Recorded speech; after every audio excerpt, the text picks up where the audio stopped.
There's a pastor named John Hagee. He posted this on his social media. It looks like he's doing a sermon series on something called Save America, the Ten Commandments. The post reads, "If we keep the Ten Commandments, America would be transformed overnight."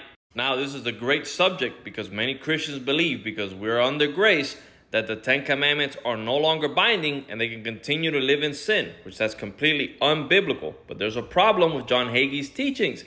He believes that the fourth commandment has been changed, is no longer binding, it's any day you want it to be, or that it somehow has been transferred over to Sunday and not what God wrote with his finger in Exodus chapter 20, when the Ten Commandments are listed, and Deuteronomy chapter 5. Ten Commandments were written on 2 tables of stone. The first 4 cover your relationship with God, and the last 6 cover the relationship with your neighbor. Commandment number 5, honor your mother and father. Number 6, don't kill. Number 7, don't commit adultery. Number 8, don't steal. Number 9, no lying. And number 10, don't covet. The first commandment, thou shalt have no other gods before me. The second commandment, don't make any graven images and worship them. The third commandment, don't use the Lord's name in vain. And then the fourth commandment, which I left on last on purpose, is remember the Sabbath day to keep it holy. Okay, so the fourth commandment is a specific day that God blessed and sanctified. This is also known as the Lord's Day, the 7th day of the week, what we know today as Saturday.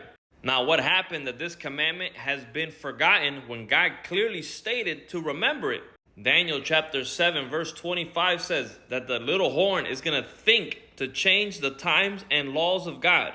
We know that the little horn is the Vatican, and they started a tradition of Sunday observance. There's nothing in Scripture that commands a change from Saturday to Sunday, but there's a warning in prophecy that this would take place. You can go look up the Convert's Catechism of Catholic Doctrine, page 50. They openly admit this. Daniel warns us, and then we're still told to keep the commandments of God.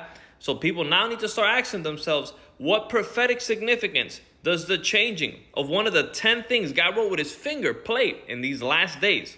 Now, many quote Colossians chapter 2, verse 16 through 17, that says, let no one judge you of Sabbath days.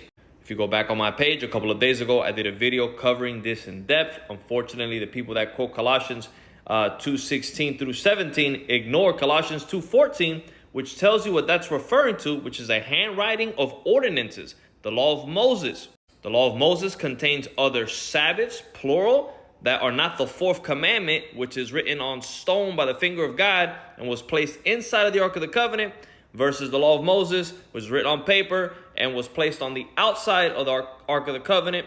2 separate laws. The 10 commandments are still binding. The law of Moses is no longer binding. So to find out what happened in Daniel 7:25 and what role it plays in last day events, make sure you check out Messiah 2028, From Babylon to America. I'll link it below. Make sure to check it out. The Great Tribulation starts in 2025. We will know we're there when the president starts talking about passing a Sunday law. God is always talking. Are you always listening?